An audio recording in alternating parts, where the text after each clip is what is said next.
Hello, everybody. Welcome to Somos. On today's episode, our guest is Carla Macapinlac, and we talk about dragon consciousness, dragon energy, our psychic abilities, about magic, about embodiment, lots of different themes. Without further ado, I hope you enjoy. Much love. There we go. There we go. Hello, Carla. Hi there. How you doing?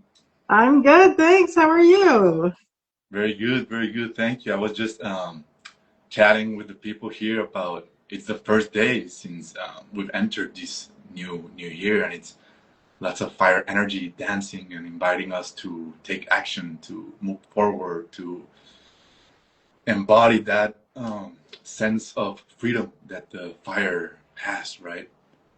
Well, thank you for being here. Thank you for joining. To start off, if you could introduce yourself to all of those who don't know you, Carla Macapinlac, who is this great, powerful woman? Oh yeah, you're too kind. Hi there, guys. I'm Carla Macapinlac. I call myself a threshold guide. I'm a also a Reiki master teacher, consciousness expansion mentor. So Marcelo and I met a while back. I think in one of my earlier dragon energy courses. So I do work with the dragons quite a bit. And I'm happy to be here. I'm also the founder of Ascension Wisdom Institute, where I have a dragon mystery school and a consciousness expansion school. And I'm an author, and I also share writings right now through different publications on Substack that I've launched. I'm happy to be here. Yeah, so you've done like so many things and are like involved in a lot of different things and meditations and everything. But I wanted to start off with, as you said, like you're a threshold guardian, threshold guide. What does it mean to be a threshold guardian? And has this been a calling that you've felt your entire life, or did it appear in, I don't know, in a certain part of your life and you couldn't like ignore it anymore? Like, if you could talk to us about like this energy of that you embody of a threshold guardian. Yes. So I kind of waver also between threshold guardian and threshold guide. I think it's more a guide, but what that means is I help people through transitions in their life, whether it's in the physical or in their consciousness. Most often it's like the consciousness expansion aspect of it, and helping people move through those thresholds, which of course we have many of through our lifetime. To your question as to whether it's something I've known all my life, I would say it's been there, but I didn't recognize it as that.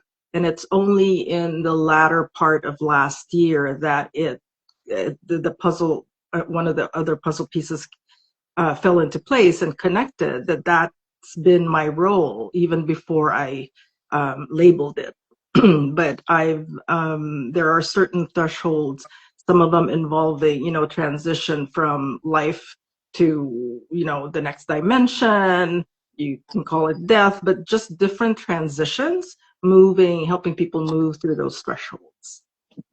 Yeah, and like I'm like relatively new to all these like energy things and all that because like my awakening in a way started in 2022, and you have to have like an open mind in a way to be able to receive all this and to be able to like let go of what has been and be open to what is new. And talking about like these other dimensions and like other sides of the veil, in a way, like what does it mean? Like we are here in this physical reality, like in this material world, but it's only like a very, very small percentage of what truly exists and what is out there. Like who are all these beings, like energies on the other side of the veil? Like are they material beings, spiritual beings, energy beings? If you could talk to us about all these other entities that do exist, but we cannot maybe sense them with our five physical senses, right?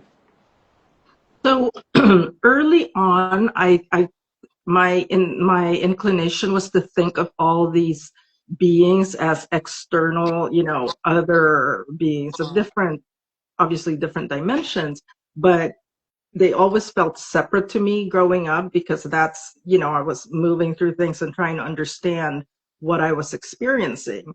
Um, it actually isn't until maybe I would say the last couple of years that I've shifted my understanding of that into realizing that, this is all us, this is all you, me, we're all one. These are just aspects of ourselves. So whereas in the past, there were many instances growing up, because my third eye's been open since I was a kid, before I even understood what was happening. Where my tendency was to fight all these energies that I felt were, yeah, I don't know if I called it evil when I was that young, but just, negative. I just didn't understand it. And over the years, I've learned, these are all aspects of us. We have a shadow. We all have to work through our shadows. So that to me has informed also my view, my relationship with these other beings.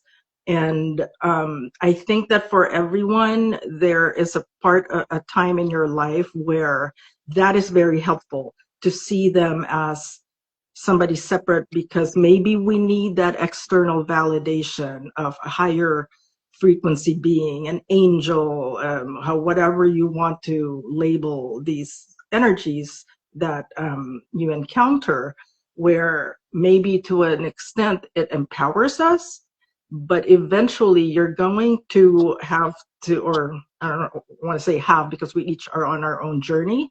At the same time, we're all one. You get to a point where you realize, well, this is just a mirror of what I'm going through, of who I am. And when you make peace with that, and realizing that we're all just expressions of the same God source, then it becomes less of a us versus them, less separation. And I think that when you view things from that point of view, it's easier to come from a place of pure heart, because you realize, we're all connected on a much, much deeper level than I can even articulate, because none of us really knows exactly what it is until we're on the other side of that. We're given glimpses, yes, especially if you can view certain things beyond the veil, but we don't have the full picture. Yeah, and it's sometimes we don't like it that when we don't have the full picture, but in a way that's what makes it fun, because we don't know, because we don't know where we're going and how do I get there, and maybe we want to get there so fast, but we gotta trust like our vision, our heart, like, and it's in Mexico we have a phrase that it says el camino se hace al andar, that it means the path reveals itself when you start to walk. Like when you decide to walk is when the path like starts showing. And what you were saying about like fighting this at an early age, fighting this in a way because you didn't know what it meant, like you felt in a way different from your peers or family, or was it like these energies, or maybe you felt things that you knew other people didn't feel, but fighting, yeah, because it's your shadows as well, because it's a part of you that you maybe don't know, but it wants to be looked at, like our fears, and everybody wants in a way to be seen.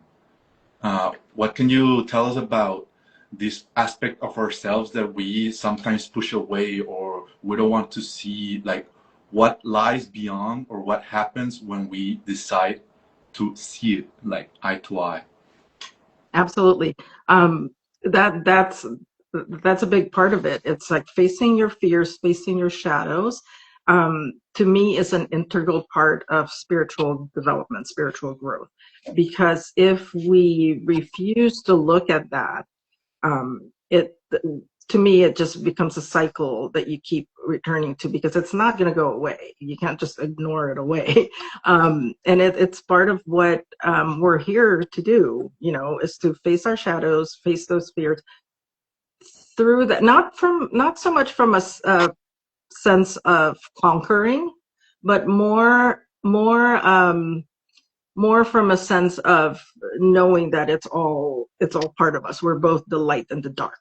We're not just, yes, you can choose to operate in the light, and light workers do for the most part, but you can't think of yourself as immune to anything. You can stand in your sovereignty, but that shadow aspect is very much a part of you. That's part of the human experience, right? We're here because we wanted to experience both, instead of just always being in the light. So to me, that's very important, shadow work.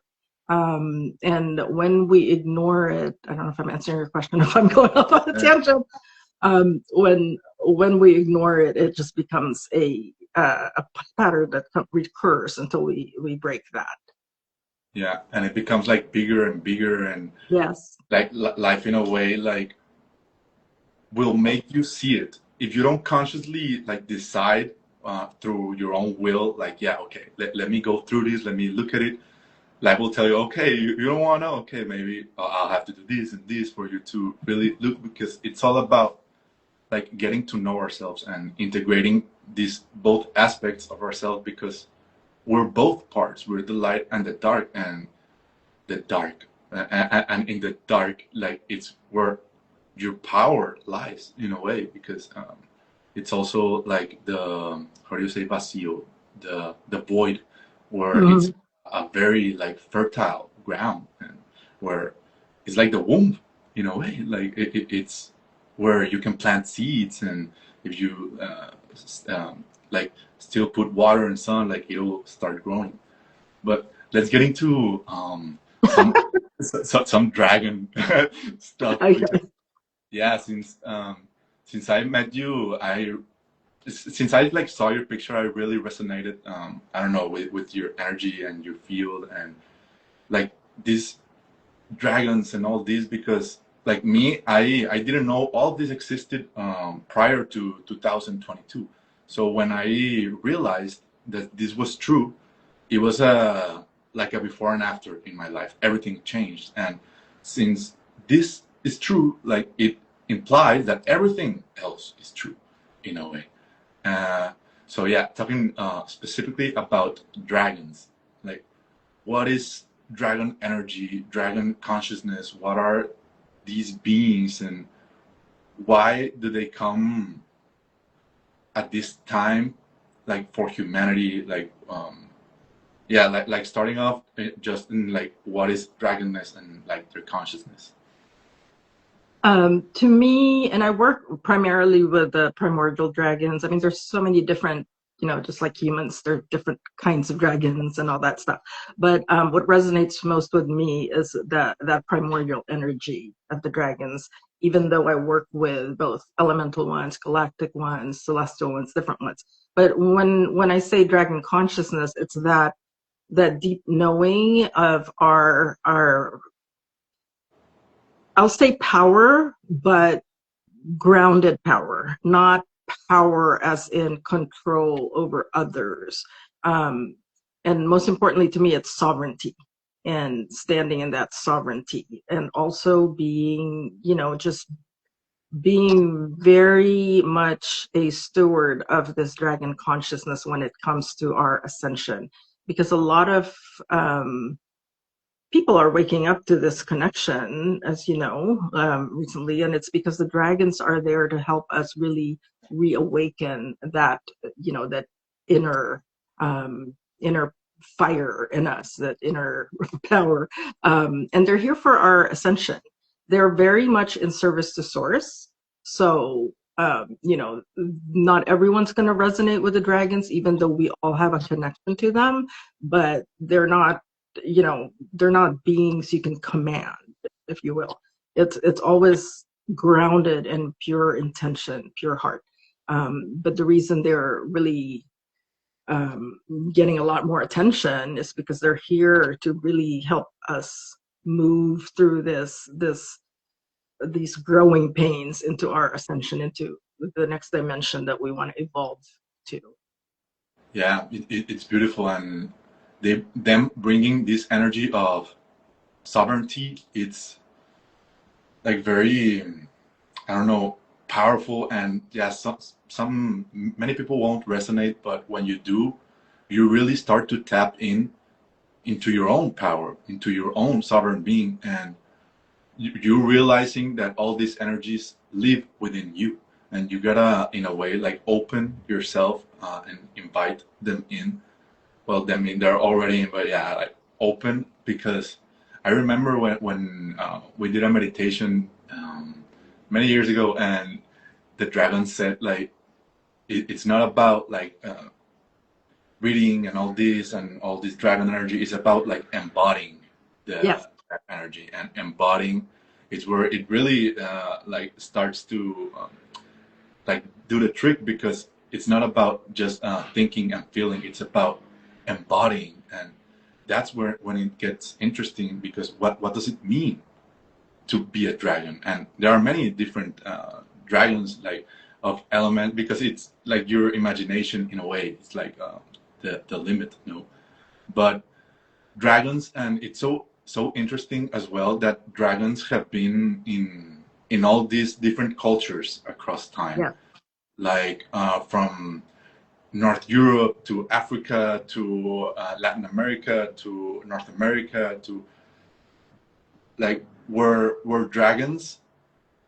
We'll get into Atlantis later on as well, but were dragons here? Were dragons here like since the birth of Gaia? Were they physical beings? Like, why do you think there are dragons in all these different cultures?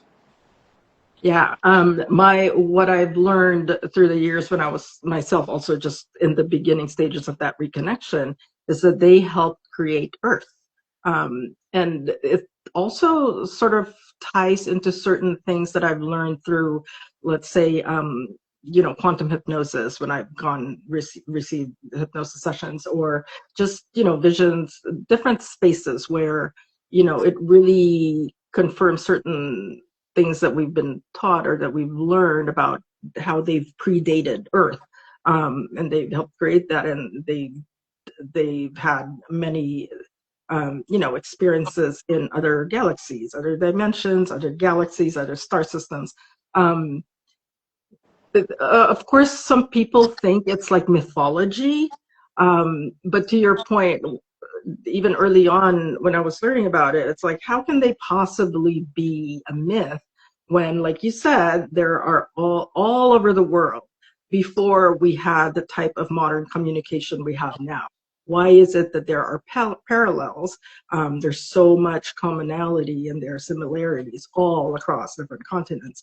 We could go on and on about how, clearly from different cultures, there's that the mention of dragons. Lately, I think this also connects to your point about embodiment. It's becoming less of a question of whether is it real or is it just myth, is it lore, or is it did they really exist? If somebody is asking themselves that, what I would say in response is, go within, go in your heart. What does it feel like to you deep in what is your knowing? And if somebody says, oh, I don't feel they're real, then fine, that's their reality. Because I'm like, personally, I'm not here to convince anybody about dragons. Part of it's a very personal relationship with them. But also you have to ask yourself, what is the evidence showing you, but also more importantly, how does that feel in your heart? Because those people whom whether they're students or I've been in journeys with them, I can really see when things connect. And maybe you can also, it reminds you also of your experience. Once you make that connection with the dragon frequency and that dragon consciousness, there is no doubt.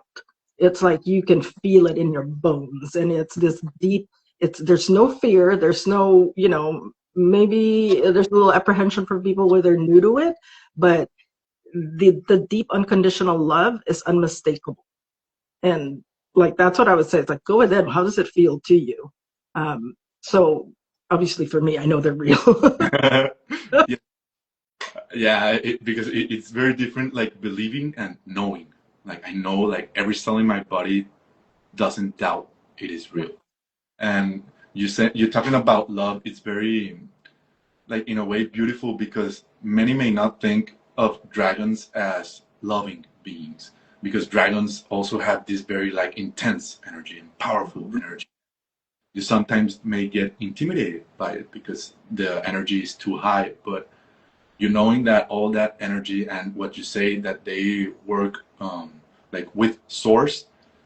What is source? Like it's love. Like, and it may sound cringe or whatever, but Mhm. it's the truth. Like all the movies tell us about like the greatest force in the universe and all this.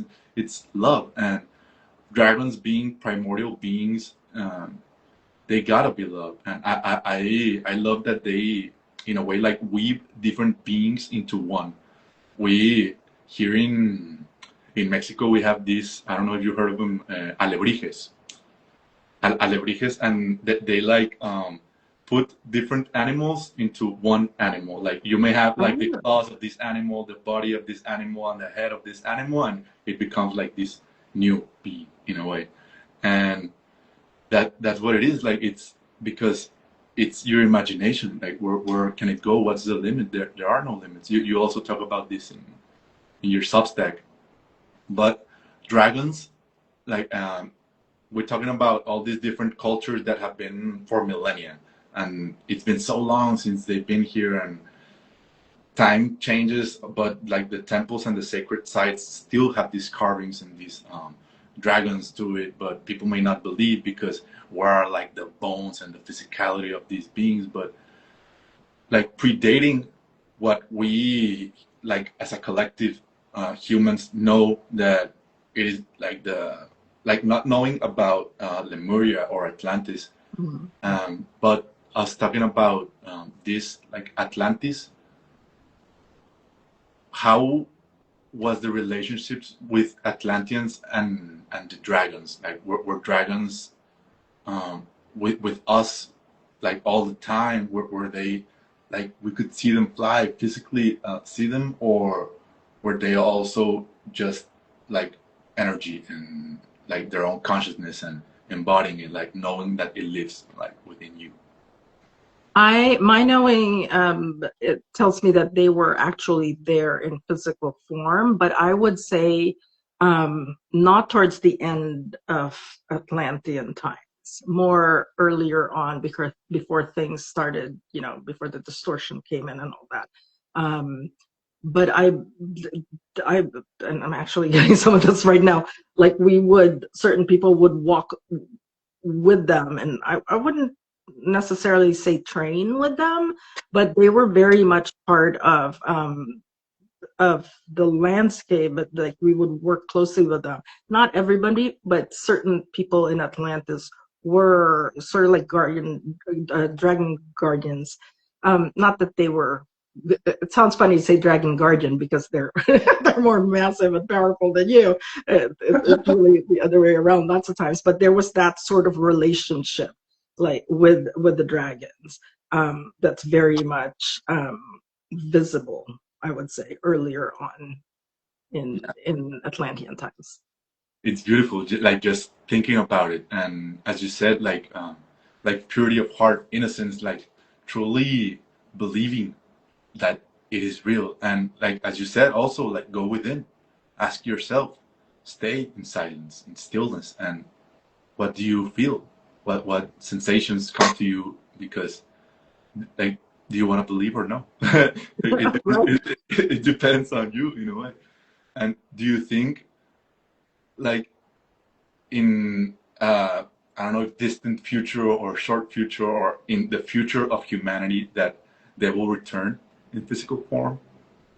That's so funny because it's always like when people ask about the return of Jesus coming back. Don't worry, I'm not going to go there. But it's, I think people have this misconception that the dragons are going to return in 3D physical form, like you and I speaking right now. And in fact, I just spoke at a recent Return of the Dragons conference.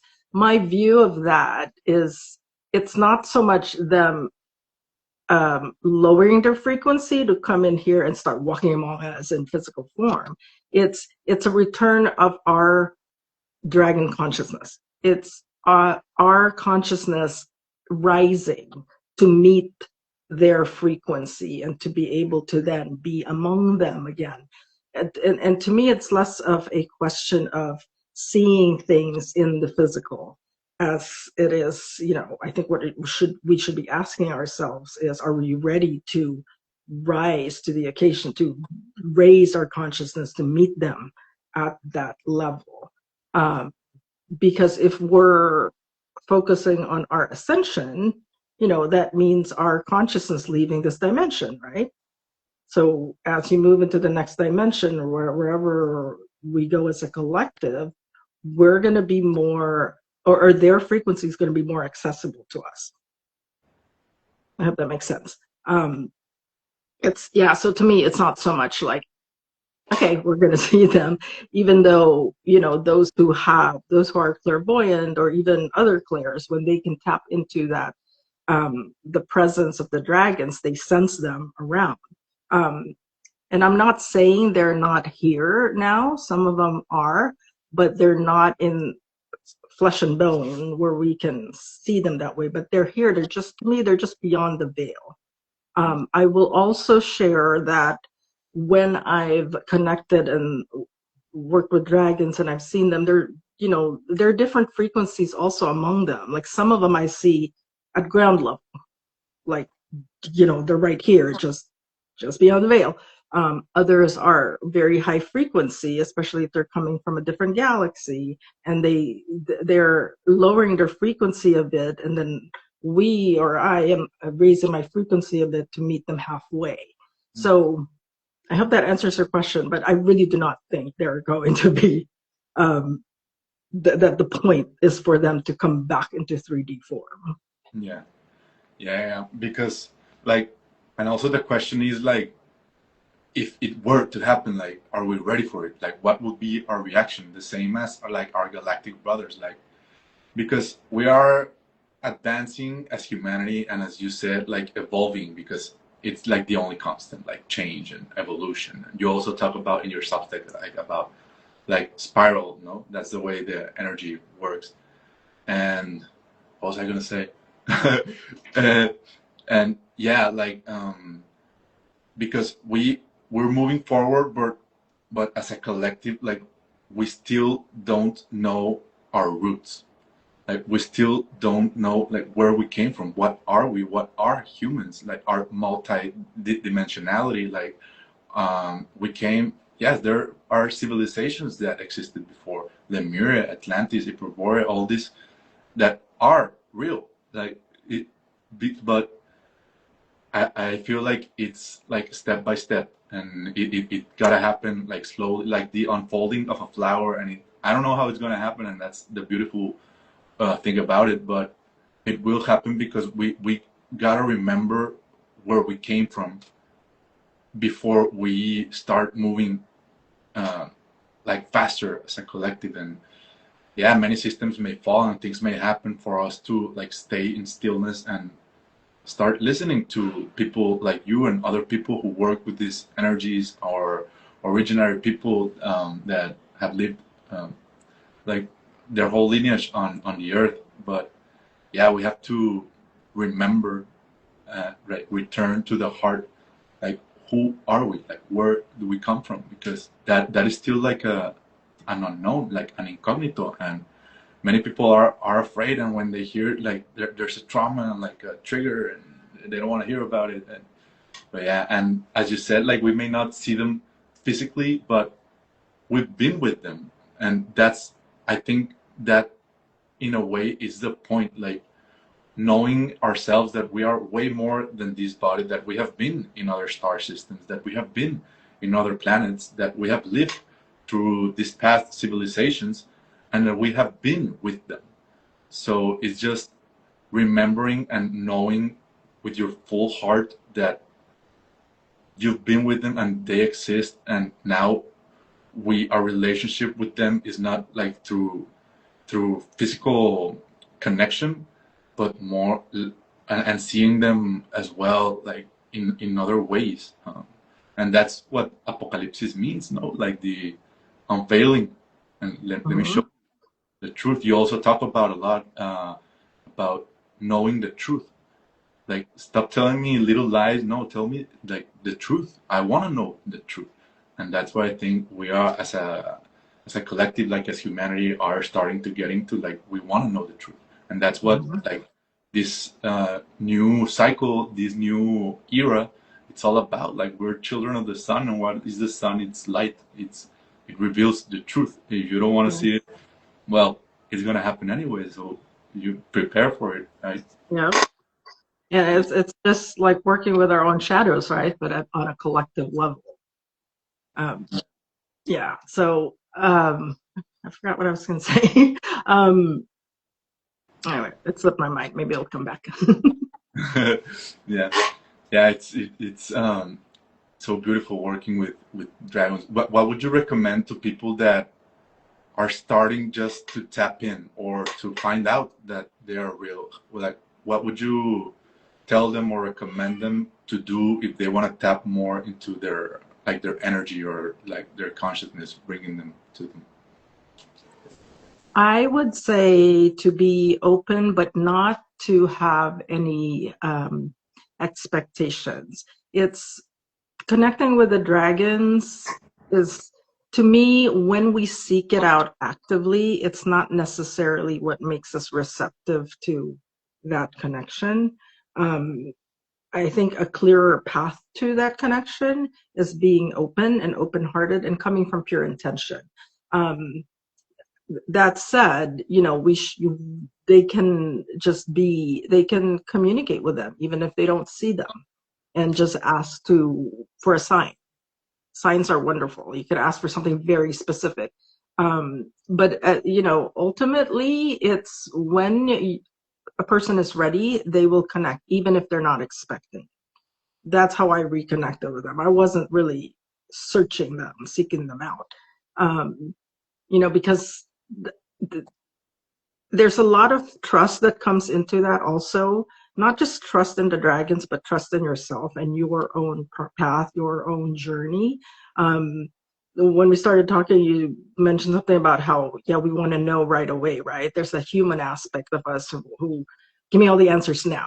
And earlier on, I was like that too. When I started like getting this information, I'm like, oh, I want to know, why are you like kind of gatekeeping some stuff? Or like my guides would like give me certain things, and then it's almost like this is as much as we'll tell you right now. But it's because they know that, like you said, it's an unfolding. It's, this whole disclosure is really about how ready are we to really open ourselves to that. And that's probably why they're not coming here in physical form. I mean, can you imagine? I have much, much hope for humanity and where we're going, consciously. But, there's still so much, to me, like the comment section of like social media is my barometer of where people are consciousness wise, not from a judgment standpoint, but just like, to me, it's like a reality check. Yeah, like a Um, reference point. Right, yeah, because like there's still like a lot of polarity. People are arguing about things that are really this small compared to the big picture. But everybody's moving through this. It's growing pains. There's also a part of me that's really excited because I never thought I'd see this in our lifetime, like what's being unveiled right now. So anyway, going back to your point, sorry, I'm going off on a tangent. Yeah, just being open to that frequency and really coming from pure intentions. That does a lot. And they'll be surprised because, it could come in something. a small sign, or it can be like this, whoa, an eye-opening thing. But just to be open to that and allow it to unfold. Yeah, that's what happened to me. Like I wasn't expecting at all, like connecting with them and all that, and like you were like the bridge between like me and them, and you appeared like all of a sudden, and I was like, how do you say it? Like interested and willing to like was there, willing to like go like in the rabbit hole, right, with pure intentions and just like with because it was like a calling and like, what's that, and you instantly feel, as you said, like in your bones, like what is that, and you start getting into it. But nature also works that way, as you said, like when you seek it, it will run. And Yeah. when you seek it and you go, it will like a cat. Here he is. You go, it will run. But when you stay, and like the quote, like when you tend your garden and like take care of it, like the bees will come. But if you go seeking and looking for bees and butterflies, like they'll always fly away. That's Yeah. why you gotta like tend your own garden, like tend your own heart, and from pure laws of resonance and magnetism, like it will arrive. But as you said, it takes time, it takes patience, because we humans, we're not synchronized with the natural rhythms and the cycles of nature, of Yep. like and the whole of like animals, the whole realm of animals and vegetables and minerals, they are, and we want it all so fast, but it's not organic. That's not the way it works. And also you also work with not only dragons but also like mermaids and unicorns and fairies, like very elemental in a way. And I feel like that is the path forward, is the return to innocence, the return to truly believing that it is true. I often feel like the movie of the Polar Express. I don't know if you've seen it. Like, Mm-hmm. if you don't believe, you cannot hear the sound. You cannot listen to Mm-hmm. the ringing of the bell. Yep. But when you truly believe with a deep knowing that it is real, like you start seeing and listening and maybe smelling the roses. I don't know, the scents, and that's how it happens. Like you and the many civilizations since Egypt and Christianity, and many tell us like it's the return to the heart. The heart Yep. is the portal, and the heart is like the purity of yourself to allow this to be true, because it is real. And what's the difference between connecting with dragons and connecting with I feel like it's more like subtle in a way, like the mermaids or unicorns, or maybe I'm wrong. I don't know. But is there a difference between connecting with dragons or with mermaids or with fairies, unicorns, etc.? I would say, well, yes, but I would say like all beings, and even within the dragon community, the different dragons have different signatures, different frequencies. Um, so yes, most dragons are perceived as this very powerful, fierce energies and strong. I've met dragons that are lighter. There's some that are even like playful, Yeah. and fairy energy is very playful. I would say each of them are different. And to me, it's not, I think, understanding it from the mind to begin with, it's like, okay, their frequency is like this, and this being's frequency is this. Um, I think a more accurate way to perceive that is to in your body. How does it feel? Um, because that's your clue. And also, just noticing the little signs, like you said, coming back to nature, but also noticing all these different signs that help you make that connection. And I will tell you, I didn't used to be very clairsentient, uh, and that's something I learned to like allow. over time. But that to me is like a very strong confirmation when you're making a connection and trying to sense the different frequencies. And that's also what helps you with discernment, right? If you're encountering another frequency and it's not quite something you want to entertain. Yeah. And what you said about like us humans always wanting like to rationalize everything and to put it into like structures, I feel like that's the energy we've been through like these past centuries. I don't know if millennia, but it's very rational and logic and structure, and it's gotta be like this, and you cannot go out of this. And energy and like the universe is not like that, because it doesn't want to be kept in a cage. Like don't limit me. Like and us humans, no, let me tell it, because I want to put it in a book, and we're Yeah. like librarians in a way, and oh, we want to put like, and in this new era, I feel like it's the return to the heart, and not trying to put it in a little space and just let it be, and let it as well. You like feel it. Don't try to encapsulate it and keep it like this, and it's gotta be no. But she told me it's like no, but it may be different for you, because for every person is different. And as you were talking also about like this clairconscience or something like that, and clairvoyance, all these psychic abilities, and you also talking about like you felt it at a young age. All this psychic ability, I also feel like the X-Men and all this it's gonna happen. I don't know how, but children like are gonna start to come more and more and more with this like superpowers and all this. And maybe there already are people, but we've adapted, and our diets and our way of living and many different things like suppress it. But psychic abilities, what can you tell us about, like, first of all, like this being real? Like there's more beyond these five senses that we're used to knowing and what they teach us at school.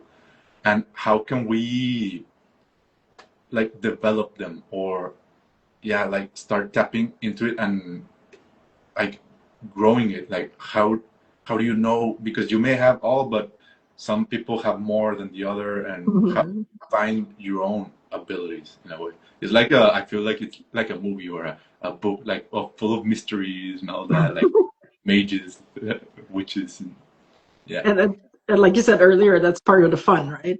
yeah, I really believe that we all have those abilities. Of course, it's, to different extents with different people, but we're born with that. Whether or not you cultivate that, you awaken that, and then you cultivate it, and right, it's all about nurturing it, right? Um, I've taught a psychic development class also about the clairs. You can there, you can try to figure out like what's your strongest one, but it doesn't mean, even if you have a predisposition to a particular clair, it doesn't mean you can't expand and develop the others, because we all have access to that. It's just how committed are you to developing that. And for different people, it could be different things. It could be taking a class. It could be, through meditation, just your own practice. Certain things, that you can do to nurture that. But I really think we all have that. yeah. And it's beautiful knowing that, because you know that there's more, and that you are more than Yeah. that what we've been told. Like all these abilities and psychic powers, like it's real. And it's very fun and beautiful in a way, because it means that like magic is real, and Yeah. magic has always been here. We just like decided to numb ourselves down, or like to push it away, and or to stop believing. And we gotta get out of these traumas. You also wrote an article about that. Like we've been, I don't know, conditioned and traumatized, but like the shackles are not there. Yes. But it's our turn to like truly start believing in this that we are, and to gather ourselves like as communities, and to support each other as well, because there may come a time where, I don't know, the new X-Men is live right over there, and we gotta, yeah, bro, yeah, he's real, she's real. It is happening. It's so beautiful, like this unfolding of everything, right? I think that's why it's so important to like do that inner child work. And to me also, and it really is magic. I love referring to it as that because I also say like, you know, we're magic. You're magic. We're all magic. But when you think back to like early childhood, like before you were conditioned by the world, um, like what think back to certain things you used to do back then or how you used to think, right? Because there's that innocence, and through that, like you don't have these blinders on yet. Like when I was a kid, I swore I could fly. I jumped off a table, but then I hurt myself. But I mean, there's certain things that you, when you're young, that you know with certainty, right? Until, you know, you grow up and you go to school and then things start to change because you're conditioned into conforming with society. But there's a part of you that came into this human incarnation knowing you were whole. And it's about, you know, then you grow up and it's about coming back to that realization.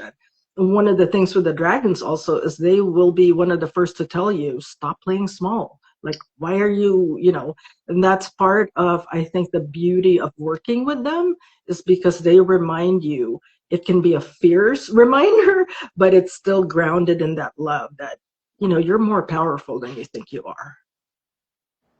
Yeah, because as you said earlier, like we're all fragments, we're all fractals of the same source, and like by definition, I don't know how to say it in English, but like you're made like a same as God. I don't Mm-hmm. know how the Bible says it, but like it's one thing just reading it, but it's another thing like fully feeling it, and the feeling of truly knowing that you are also it, and you are extremely powerful. And when you do this shadow work, you may encounter yourself with this power, and you may feel, I don't know, fear, like holy, whoa, whoa, whoa, that's too much.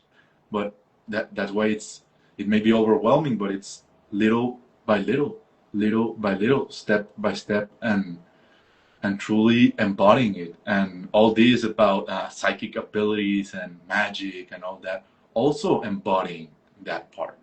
Like it's like a coherence, like fully integrate yourself and be truly. I've been getting like our wand, our true wand. It's our coherence. When Yes. you are truly coherent with what you think, what you say, what you feel, and how you act, that's when the magic like starts to happen, and you start living it day by day. Absolutely. That's Yeah. beautiful. Um, what was I gonna say about? Oh yeah, and I wanted to also read the Substack, that the shackles. Let me find it. Oh, Oh yeah, that was a long time ago. I remember here that. it is. Yeah, yeah. But I found it I don't know, so synchronistic as well, with the year of the horse, because it's like Mm. letting go of the shackles and start running in a way. So I'm gonna read it quickly. It's from almost 4 years ago, and the Yeah, that's what, picture, I yeah, remember. I can see the picture in my mind. It was a long time ago. But yeah, it's about how, if I remember, it's like that the we've already been released from it, but we haven't just like we haven't like look closer. yeah, yeah. You've been That's released. what I was saying about the like the traumas and the way of being. Like Mhm. we've already been released, but you gotta truly know it, that and, Yes. and embodying it. I feel like the very specific. It's embodying it, like truly be it, like be that higher version of you. And yeah, the picture is this shackles breaking, like you like coming into your sovereign, truly free being. It's not that long. It says, look closely. Why are we so hard on ourselves? I ask. Those are the shackles of your limited thinking as humans. You feel imprisoned by your emotions that are stirred up by old memories, old hurts, old ways of being that have no place in your new reality. But look closely. The shackles have been broken. They have been for some time now. And this was 4 years ago. And yet, you rest your arms and your wrists in place, keeping yourselves tethered to old beliefs that no longer serve you. Rise. You are free and have always been. This you have known deep in your souls. You can awaken from these illusions and set yourselves free. Rise. I don't know, when I read it, it's like goosebumps, because Yeah, that was yeah, actually a channeled message. I remember now when that was coming through. Yeah, it was so long ago. yeah, almost 4 years ago, and they were telling us 4 years ago that it's like the quote they say when that it circles you, it circles you, it circles you, and when you're ready and when you're fully embodying it, that's when like it arrives to you. But yeah, it's returning a lot about this embodying it, and it's beautiful because, as you said, like we we truly are one, and we are like a web. And when one truly shines, and when one truly embodies this magic and freedom, like it opens the door and invites all of us to truly do the same. Like when you run, it motivates me and inspires me to also run. When you are yourself, it also inspires me to be myself. And I don't know, as well as like being the year of the horse and everything, I feel like this is I don't know, very, very nice, like coming right now, because I feel like it is time, like, and the energy is like astrologically, and how it is like it's truly inviting us into this, into embody our true sovereign being, free being, like where magic is real and where we can create new realities, and us like coming together and sharing spaces and opening the circle, and you would do that a lot, like when all your meditations and online gatherings and events that you've attended. How has it been for you, like being like a speaker in these gatherings and in these like online circles that form? How has it been, like that experience for you? So it's, I guess different spaces are, have different, I guess, feels, and I've gone through different ones, like certain things that I launched with some friends a couple of years ago, like we ran it for a year, we don't anymore. I was doing more journeys last year. I am doing one coming up in March, and it's called Breaking the Spell. Mhm. When it comes to the journeys, I like to let it unfold organically, because also what I've noticed through the years is when a group of people come together, you're each bringing your energy to that. I may be there guiding you and telling you what I'm seeing in my visions, and guiding you into a meditative state, but you're bringing your own energy in there and your own frequency. And it's so beautiful when groups come together and you're all like, it's like the community you're talking about, right? You come together, and I've seen also, whether it's through classes or these journeys, just how powerful that coming together can be. Like we can effect change on the quantum level. And we're not bound by time and space. So there's certain things I've done. Gotten together with some friends where we sort of changed something in the past, or healed. So I will say heal something in the past, but a lot of people don't realize just how powerful people can be when they come together. And now, of course, you're hoping they use it for good. Yeah. um, but yeah, that's something we need to tap into. And I actually get excited when I see, like I said earlier, there are some people who, with their psychic abilities, they're actually trying to teach you how to tap into that. There's a woman I follow who does telekinesis, and it's so cool because you can she's showing you how to do it. She's teaching you on Instagram. Because like I said, we all can tap into that depending on what we want to hone in ourselves. But yeah, it's out there. And despite all like the what's happening in the world, I think it's necessary for all that shadow to come up, to be cleared. Ultimately, each one of us has to have balance. And I think that, we talk about coming back to that purity of heart, to love. We can also like find the good around us, the little things, just looking at it. Maybe if you look at it from a child's eyes, in that innocence, like something that makes you laugh, or you'll find them. You'll notice that there's a lot of good happening in the world. It's to me, it's like, what do you want to place your attention to, and what do you want to feed with your energy and your frequency? Not to like turn a blind eye on what's happening, but just, you can affect that by what you really want to feed with your energy, because how we feed our energy, our own consciousness expansion is going to affect everybody around us, just by being around other people. And if you pay attention when you are raising your own frequency, even if you're not necessarily teaching someone, you'll notice the changes with them, because it's that whole entrainment, right? So that's why they say, people say, just focus on your own, your own energy, but you can do a lot with that. Yeah, that's what, like, everybody is the hero of their own story, right? Because it wouldn't be so much fun if you, in your own story, you weren't your own hero, right? And what they say to superheroes, like, when with great power comes great responsibility. Yeah. And a friend says, like, that responsibility is love, is being more loving, is opening yourself more and allow yourself to be more vulnerable.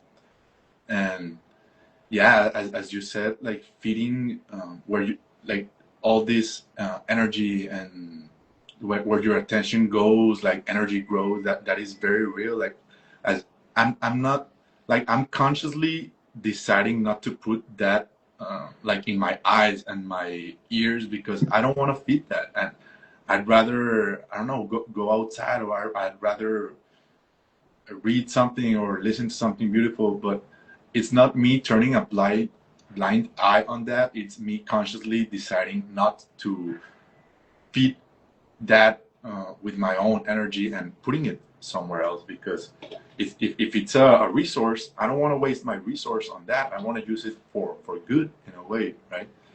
Yeah, it's very good. But as we said, it's great responsibility, right? And it's fun, like, I don't know, starting to see it this way. So, Carla, I wrote some questions for our guests. It's 3 small questions, but let me translate it. Okay, the first is, how do you imagine the new Earth? Oh, I love that. Yeah, there's something that came to me, like, I don't know, a year or 2 years ago about that. And to me, that's like, no more suffering, no more pain, no more, none of that. And it's all like love, abundance. Not so much, when I say abundance, it's not so much like the accumulation of it, but I guess if I had to distill that into something more concise, like how I imagine the new Earth, it's less about, oh, there's like open communities and we don't have to pay for things, everything's provided, there's that cooperation. To me, it's all about freedom and sovereignty. And I know I keep coming back to sovereignty, but sovereignty is so important to me, because that's honoring your soul. And if one were to really truly stand in sovereignty and be aligned, that whole coherence with your higher self, with source, they wouldn't be seeking to have control over others, right? It's all about this just living harmoniously. So when I imagine the new earth, I've gotten glimpses also where everything is just vibrant, and it's maybe it's not even so much as labeling certain things, certain traits, as it is like a feeling when you're in that new earth frequency. And like I don't even know if I can like put a word to it, right? But I think that you will know. Like maybe I turned the question around. How does it feel in your heart when you imagine new earth? That's how I feel in me. It's like I've seen glimpses of it. Like I would get visions even back 5 years ago of like something very lush and green and all that stuff. But the feeling that accompanies that is like, oh, this feels good. It's like none of the division and all that stuff matters because there's no place for it in there in that frequency. Yeah, it's so beautiful. Just hearing you talk about it like makes my whole body like feel good, and it's expansive. It's welcoming, and as you said, not labeling it, just allowing ourselves to be. And we've been so long living in this artificially scarce mindset and lifestyle, but and abundance, like money, is just a very very small part of what it is. But nature, Mother Earth, the definition of her is abundance. Like everything physical that exists comes from her, and she has so much to give. Her love is extremely big and unconditional and all loving, and it's so beautiful tapping into that energy. And well, it's our turn now, like to start embodying it, right? But yeah, that's a beautiful answer. The second question is, if you could summarize the most important thing you've learned in your path in one phrase or paragraph, what would it be? Love. It's that simple. That is the heart of it. And I know it's like, some people will say, oh, that's cliche. No, that is it. That is it. Beyond freedom, beyond sovereignty, and maybe not beyond, but at the heart of it, the foundation of it is just unconditional love, that love. Because from that, if you're coming from that place and always bringing yourself back to that frequency of love, all that's happening is it will change if you approach it that way. And it may sound simplistic, but really that is, it can be that simple. Maybe the most, as they say, right, the most complex things and everything have the simplest answer. And it's not supposed to be difficult. It's supposed to be easy. Like, and we've overcomplicated everything in many different ways. So it's very beautiful returning to a simple way of being and to simple answers. And yeah, it's love, and it's always been love. That's why artists from every era and everybody always talks about love, and every movie, every book, every TV show, and because that's it. That's the answer. Yeah. What else do you want to hear? Like, it's love, bro. Yeah. And it's love for everything. Love for yourself. Love for, even when you talk about working with Mother Nature, with Gaia, love for her. She, like you said, she has so much love for us. She has supported us for eons. Let's return that love and work with her. If you infuse everything with love, like even what you're drinking, and I'll admit I'm bad at remembering to send love to my water. But really, if you do that with everything, that's what it is. It's just love for everything. And it kind of just dissolves all the lower frequency, because the lower frequencies can't operate at that high frequency of love. And also I've learned that when it comes to speaking about the frequency of love, there's different octaves of it. certain bandwidths of love that were not available to us maybe 30, 40 years ago is coming back onto the planet. Even there are these pink dragons I call them the pink dragons of love. I met a different kind of them where they carry a different octave of love. So to me, like when you get to that, then you can expand more and allow more of, it's just like higher frequency, higher love, if that makes sense. Yes, yes. Yeah, I love but and as you said, like bringing love to everything truly makes a difference. And it's the simple things, it's the simple acts, it's just like just a look, just a word, just intention. It's all about love. Like that's our magic as wizards. Like it's bringing more love into your everyday life and into every moment you have in presence. Just be more loving, and that's it. And talking about the pink dragons of love, I connect a lot with the one that when we had our session. Well, the first one, it was a group session, but the second one I won a raffle. Oh, And yes. I won a one-to-one with you, one-on-one, sorry. And I actually listened to that. I've listened to it quite a few times, to the recording, but I listened at the start of this year, and it was beautiful. And yeah, connecting with that pink dragon of love is just love. And pink, it's a color that's, I don't know, it's so beautiful, and it's so subtle, and it's love. That's it. And also the heart chakra may sometimes be associated with pink, but yeah, the pink dragons, I love them. They're so loving, and it's so the energy, it just feels so good. It makes you feel very nice inside, like warm.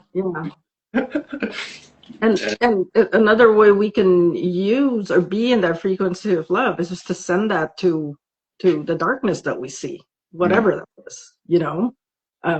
So if anybody ever felt helpless in whatever's happening in their life or in the broader world events, it's like just come back to your heart and just imagine just like sending love out, because even if you think you're making things up or just imagining that's a frequency that you are truly emanating. Or call in the pink dragons of love, ask them to go help you spread it. That's one of the ways they like to help. Yeah, no, it's so nice working with the energy of love and just spreading it. And as you said before, like it all starts with you. Like you cannot give love. Well, maybe you can, but it's way more powerful and way like the intention. When you gotta love yourself first, like others, you gotta forgive yourself first. It starts with you, and it's always been like that. And as you said, like many answers to very complicated questions, it's very simple. And people don't want to hear simple answer because no, how can it be this simple? No way. Yes way, bro, because that's God. She's simple. She doesn't like to overcomplicate things, and no, it's just like put a seed and water it and sun. That's it. Put that, and it's supposed to be easy. Like we've lived in these systems where we overcomplicate everything, and but no. Let's return to the simple way of being, because that's the way. Simple. That's it. Like let's stop overcomplicating how it's supposed to be, and this. No, look, and the laws are this. No, it's love. That's it. Simple. Love yourself. Love others. And yeah. And the last question. It's, in your opinion, what's the thing humanity needs? Wait, I have it in Spanish. ¿Qué es lo que necesita la humanidad? In your opinion, what's the thing humanity needs most today? But it's like I want to say love also, but yeah, I mean, really, it is. And also with that, with love, it's like grace and non-judgment. That's been a big lesson for me personally, the whole judgment thing. And my guides have like really talked to me about that in the beginning. But yeah, because if it's like seeing the other person as an extension of you, right? And in that, having grace for when they're maybe acting or saying something you don't like. To me, that you can look at that as a lesson, or find the lesson in it. Like, why am I experiencing this? Nothing to me is really random at the end of the Yeah. day. So what is this teaching me when you have those encounters? So I think if we approach life as a like the learning, what do you call it, like a learning space, because that's part of why we're here, right? um and approaching things like that instead of something that's just happening to you, Yeah. and remembering that you're an active player in your life and your life circumstances, whether a certain situation is there to teach you something, to remind you about something, to ask you to extend love to that situation. It's, no one is really truly um, on their own, or Yeah. or even I don't like the victim mindset. So to me, it's like, just know that you have more agency over your life. Yeah. And that's why I feel like many people are scared to face themselves because, well, first of all, you gotta go like through your own things and your own trauma, Mm-hmm. your own patterns and all that. But it's a deep knowing that it's always been you. Mm-hmm. And it's always been about you. And it happens to you, like for you, because there's way, way more power inside, as you said, than you realize. And it when you find that out and when you know about that, it's inevitable that either early or late, it's gonna have responsibility, and people like don't want that responsibility. No, no, it's way, way more easier like to point fingers and no, Mm-hmm. it's your fault. And me sitting here and no, it's your fault. Yeah, it's your no, no, no. It's always been your fault. It's always been you, and that's a recurring theme in this conversation is like, of course, dragon energy, it's sovereignty. And that's what sovereign means. It's knowing that everything that has happened to you has been your own doing. And Mm-hmm. everything you see is a mirror of your own self, a reflection of what you are. And like you judging, you criticizing, like you're judging and criticizing yourself. So, and what's the answer? As you said, one word: love. That's it. Love yourself, love others, and that's why I think. And as you said, like community and all this.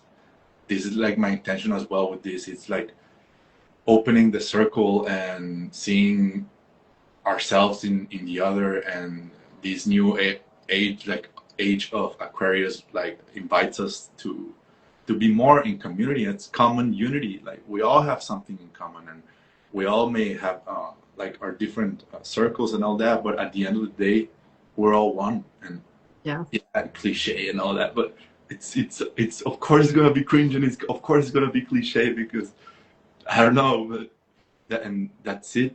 Return to simple, be sovereign, and be free, and let go of the shackles. And yeah, it's beautiful, and it's beautiful that like the first conversation of this new year, like of the fire horse and freedom and all that, like it was with all this dragon energy and all this love, like run but with love and truly knowing yourself as a sovereign being, like, and embodying it, like Mm-hmm. embody the fire horse, embody the dragons. And yeah, it's so beautiful. And thank you so much for coming here, for your energy, for being, for everything that you've done, like to me, and all the other circles you've been around. And well, yeah, let's keep loving Yeah.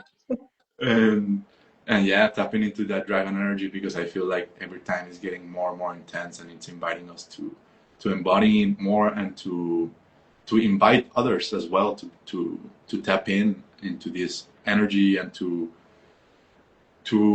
be this dragon. Like, it's all these myths and stories and legends always talk about the dragon and the dragon, because yeah, like, it's gotta face your own dragon, right? And yeah, well, it's been so nice. Thank you for having me. This was fun. Yes, yes. It's been Like, nice having just a conversation. yeah, yeah. Like, I don't know where it goes, and where, but it's just like facing like my fears. Like, wow, it's scary, but yeah, bro, you gotta move forward. Gotta move forward, like, step by step, like, because in a way, like, fears mark like the limits, and well, Hmm. like, there's more. There's no limit. It's just love, love, love. But yeah, thank you very much, Carla. Much, much love. Wish you a very beautiful year, because we're just starting in a way, and a beautiful day. Thank you very much. And yeah, we'll keep talking. Thank you. Thank you, Marcelo. Take care. Thank you. Bye. Bye.